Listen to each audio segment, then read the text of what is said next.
the league's brightest stars turning on its top executive, calling her the worst leader in the world. What happens when players refuse to stay silent during the biggest moment of the season? You can feel it in the air. Tension, frustration, defiance. The 22-25 WNBA season wasn't supposed to end like this, with its own players publicly at war with its commissioner. But here we are. No one expected the headlines to shift from buzzer beaters to boardroom battles. But when locker room whispers turn into live microphones, you know something inside the system has cracked. This isn't just about basketball anymore. It's about power, respect, and whether players finally have enough voice to change their own league.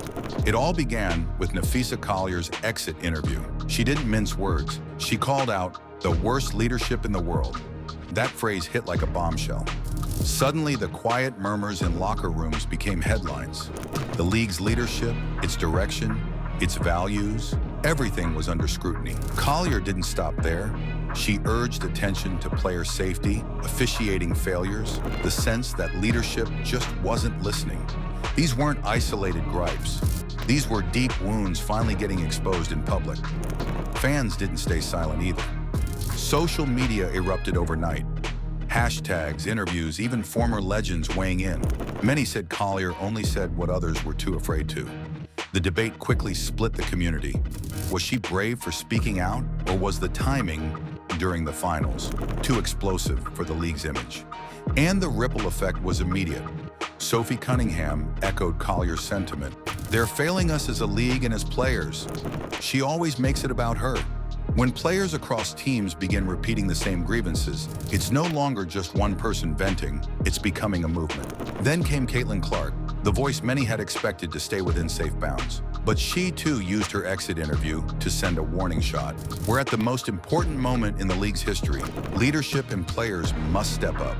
She didn't name names, she didn't indict directly, but everyone watching knew who she meant. At this moment, the WNBA stands at a crossroads. The finals are looming, Las Vegas Aces versus Phoenix Mercury. But behind the scenes, a far more volatile battle is playing out. Inside team facilities and meeting rooms, the mood is electric.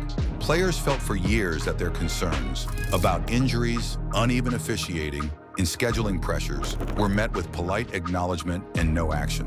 Now the dam has broken. Sources say meetings between players' union representatives and league officials over the collective bargaining agreement have been icy.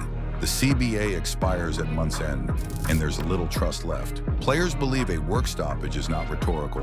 It might be the only leverage they have left. Meanwhile, Cathy Engelbert, once seen as a visionary leader, now finds herself defending her tenure in public and private. She reports directly to NBA Commissioner Adam Silver, but the real pressure comes from WNBA players who feel ignored, undervalued, and sometimes even invisible.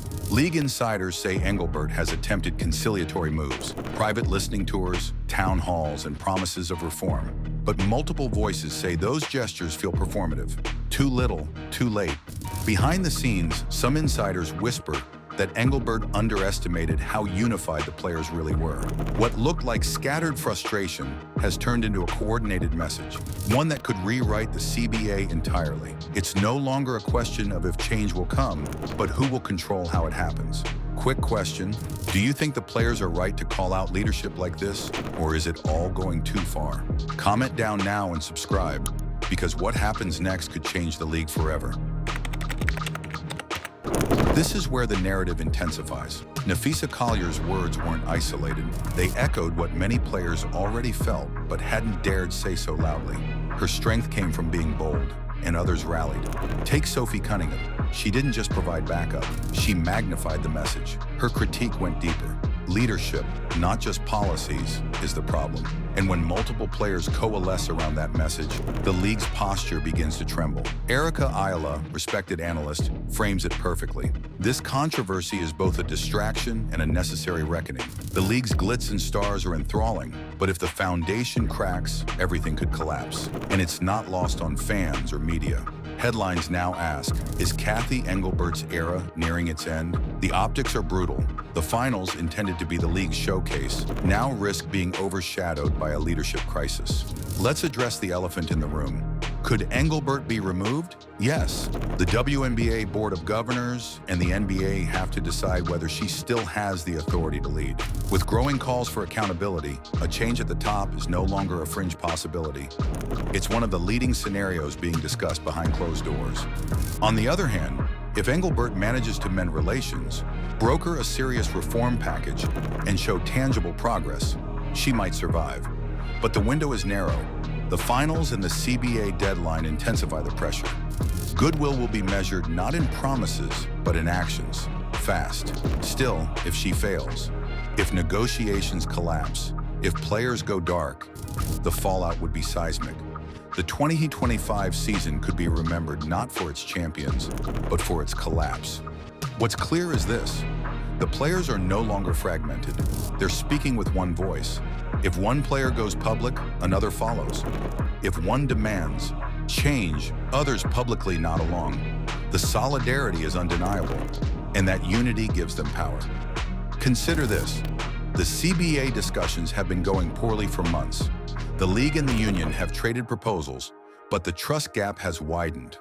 What used to be quiet bargaining is now exposed.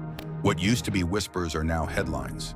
When leaders like Clark, Collier, and Cunningham speak, millions listen. The pressure is no longer internal, it's external. Sponsors, fans, and networks are demanding answers. Every misstep by league leadership now reverberates in real time across social media. We're now in the home stretch. Finals begin, the CBA clock ticks down, negotiation meetings accelerate, and no one, commissioner, board, or players, can pretend this is normal. If the finals are clean, competitive, and drama-filled, great for optics. But if they're marred by injuries, officiating controversies, or disengaged players, the narratives will spin fast. Not about champions, but about a league in crisis. Some analysts believe the NBA will be forced to step in. After all, Engelbert reports to Adam Silver, if the WNBA brand suffers, the NBA's reputation is touched too. Conversations behind the scenes are reportedly already happening. Discussions about whether NBA leadership must supervise reforms or even replace WNBA leadership. Meanwhile, many eyes will be on the finale of the season and on the next few weeks. Will players refuse to take the court if negotiations stall? Will management make last-minute concessions? Will Engelbert issue a bold public apology or a sweeping reform plan? One thing is certain: if the league chooses to sweep this under the rug, the backlash will only grow louder. If players stage a walkout or strike, that's a turning point no one can ignore. And maybe that's exactly what's needed: a full reset. The WNBA has grown faster than its structure could handle, and players are demanding leadership that evolves with it. Whether it's Engelbert or someone new, the next move will decide if the league thrives for another 25 years or repeats its same old mistakes. The stage is set, the lines are drawn. The tension isn't just between two finals teams, it's between players and leadership, between integrity and business, between what fans see and what's behind the curtain. And in the center of it all sits one name: Cathy Engelbert. Will she rise, reform, and reconcile? Or will the weight of 25 years of frustration push the WNBA into a dramatic realignment? We're at a moment that could reshape not just a season, but the future of this entire league. And trust me, this won't settle with the final buzzer. Let me know what you think. Will Cathy Engelbert survive this storm, or is change inevitable? Drop your thoughts below. If you're fired up, share this with a fellow fan. And hey, if you haven't yet, hit subscribe so you don't miss what's coming next.